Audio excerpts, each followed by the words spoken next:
चलिए बड़ी खबर आपको दे दे। आज से जोशीमठ में गिराए जाएंगे खतरनाक भवन। 75 भवनों पर लाल निशान लगा दिया गया है। मकानों के ध्वस्तीकरण में मशीनों का इस्तेमाल नहीं होगा।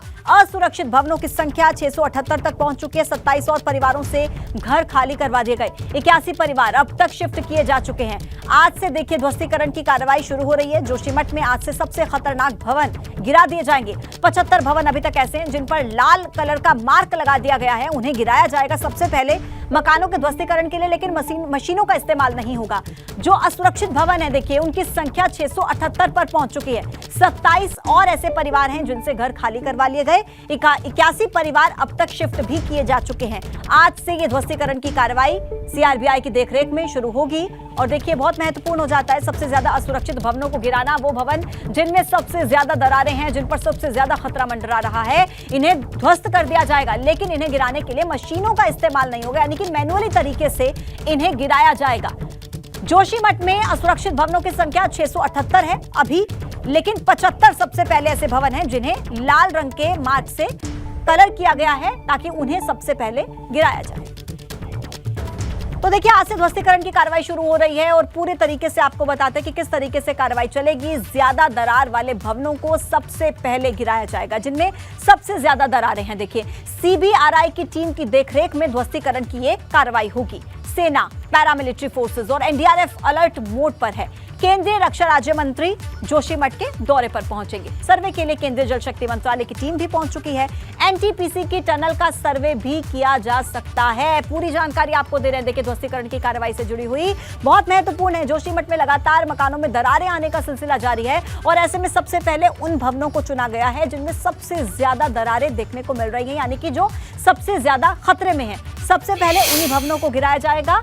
और देखिए आपदा से जुड़े हुए जोशीमठ से लेकर दिल्ली तक जो आज 4 सबसे बड़े अपडेट्स हैं उनको जरा इन 4 तस्वीरों के जरिए आप समझ लीजिए। जोशीमठ में जहां आज से ज्यादा दरार वाले भवन हैं उनके ध्वस्तीकरण की कार्रवाई शुरू होगी। और इसी बीच जोशीमठ में हो रहे जमीन धसाव के सर्वे के लिए केंद्रीय जल शक्ति मंत्रालय की टीम जोशीमठ पहुंच चुकी है। ये टीम जोशीमठ में स्थानीय लोगों से बात करके सबसे पहले कारणों का पता लगाएगी। फिर देखिए एनटीपीसी की टनल का भी सर्वे किया जाएगा। केंद्रीय जल शक्ति मंत्रालय ने 3 सदस्यीय की कमेटी एक बनाई है और एक और एक्सपर्ट की टीम इसका सर्वे करेगी। इधर शंकराचार्य अविमुक्तेश्वरानंद की याचिका पर आज सुप्रीम कोर्ट में सुनवाई भी है। याचिका में यह कहा गया है कि जो प्रभावित हैं, जिनके घर गिर गए हैं, उन्हें सहायता और उनकी संपत्ति का बीमा करवाया जाए। अब देखिए याचिका में विद्युत परियोजना समेत सभी विकास कार्यों की समीक्षा की मांग की गई है। और इसी बीच लगातार आपदा प्रभावितों के विस्थापन की प्रक्रिया जारी है। अब तक प्रशासन 81 परिवारों को विस्थापित कर चुका है और देखिए उनके पुनर्वास की व्यवस्था कर चुका है, उन्हें वहां से विस्थापित कर चुका है। इन 4 तस्वीरों के जरिए आप पूरे जोशीमठ की तस्वीरों को आप समझिए, जानिए कि किस तरीके से जोशीमठ से जुड़े 4 बड़े अपडेट्स हैं जो आज के दिन के, वो हम आपको बता रहे हैं।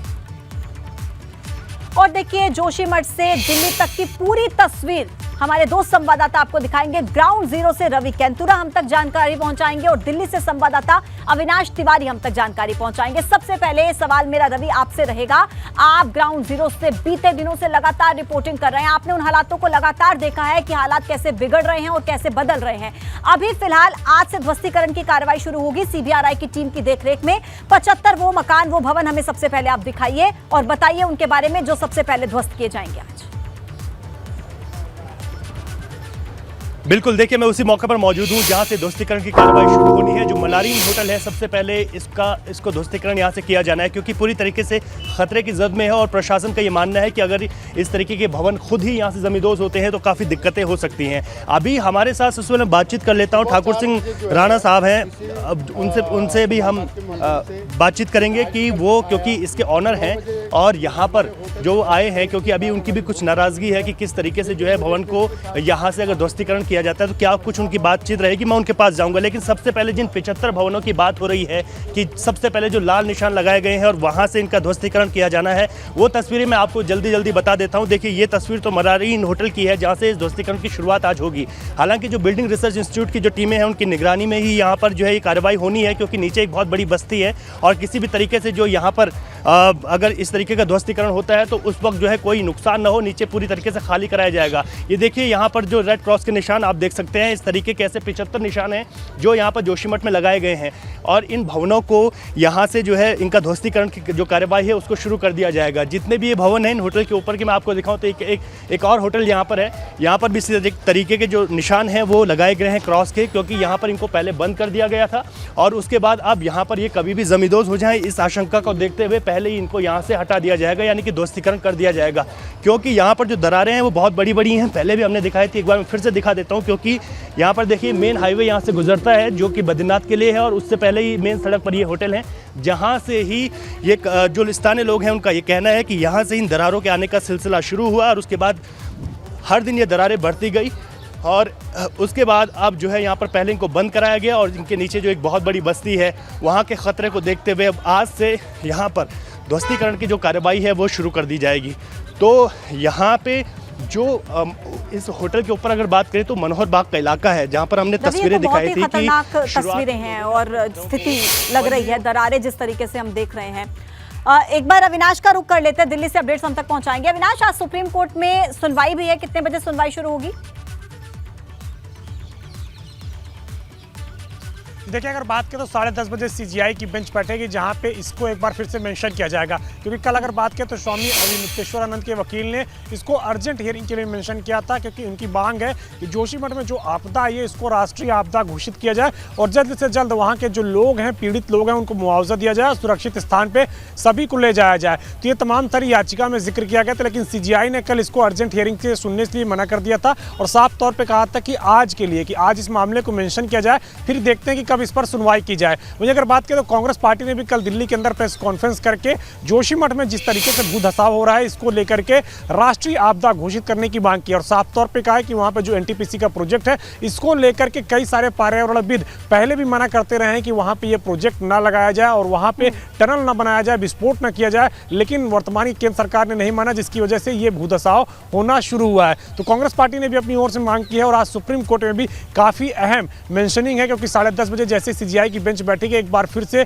जो स्वामी अविमुक्तेश्वरानंद के वकील हैं वो इसको अर्जेंट हियरिंग के लिए मेंशन करेंगे। अब देखना है कि सुप्रीम कोर्ट क्या कुछ सुनवाई करता है और अपनी ओर से क्या दिशा निर्देश देता है। बात का है कि सुप्रीम कोर्ट इस याचिका की सुनवाई में क्या कहता है, क्या सुनवाई होती है, नजर बना के रखेगा। लौटेंगे आपके पास और रवि के पास एक बार मैं फिर से दर्शकों को लिए चलती हूँ।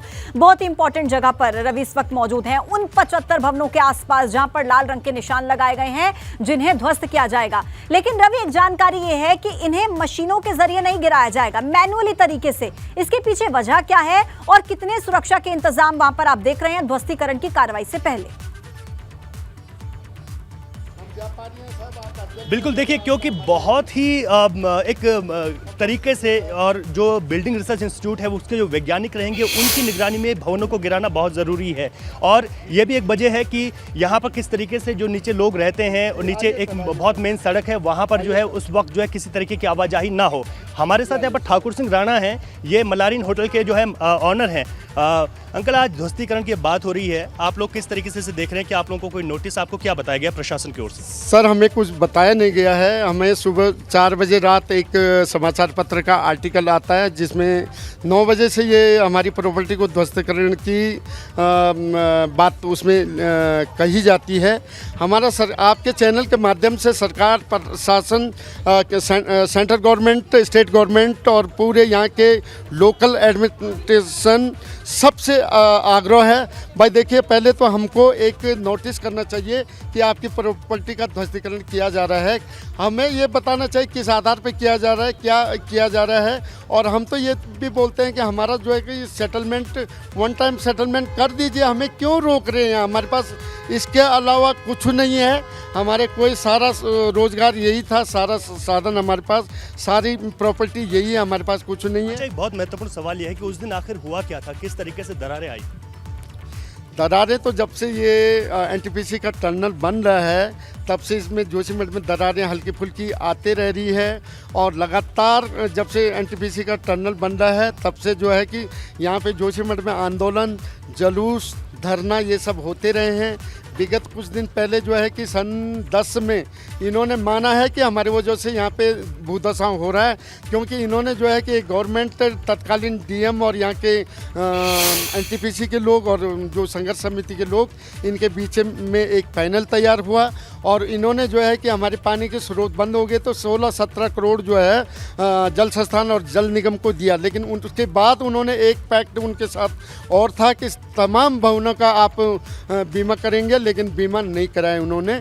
और मैं तो ये बोल देना चाहता हूँ कि जब लगातार 1-1.5 महीने से हमारे होटल के आगे दरार आ रही थी, 2 बजे 3 तारीख ये जनवरी को रात 2 बजे लोगों का जब खटक भविष्य की खटक की चिंता है, आवाज आई। रोजगार की चिंता है, आने वाले समय में क्या होगा। तो देखिए, जोशीमठ में हो रहे भूधसाव को लेकर ज्योतिषपीठ के शंकराचार्य अविमुक्तेश्वरानंद ने सरकार पर देरी से काम करने का आरोप लगाया। अविमुक्तेश्वरानंद का कहना है कि अनियंत्रित तरीके से विकास के कार्य किए जा रहे हैं और उसकी वजह से आज जोशीमठ में ये घटनाएं हो रही हैं। अखिल भारतीय अखाड़ा परिषद के अध्यक्ष महंत रविंद्र पुरी सरकार के समर्थन में खुलकर खड़े हो गए हैं और शंकराचार्य अविमुक्तेश्वरानंद पर राजनीति करने के आरोप लगाए। दिल्ली में बैठे लोग या उत्तराखंड से बाहर के जो लोग हैं, जो लोग पहाड़ों की प्रकृति को नहीं समझते हैं, वो लोग विकास की योजनाएं बना दे रहे हैं और उसी को यहाँ पर क्रियान्वित किया जा रहा है। दिल्ली में बैठे लोग या उत्तराखंड से बाहर के जो लोग हैं, जो लोग पहाड़ों की प्रकृति को नहीं समझते हैं, वो लोग विकास की योजनाएं बना दे रहे हैं और उसी को यहाँ पर क्रियान्वित किया जा रहा है। की बात है, जब हमारे संत महात्मा ऐसा बयान देते हैं, हम संतों को बयान से बचना चाहिए और इस समय हमें सरकार का सहयोग करना चाहिए।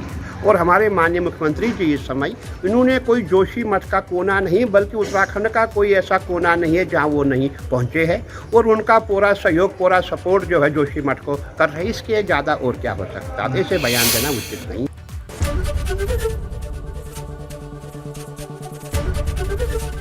एबीपी गंगा, खबर आपकी, जुबान आपकी।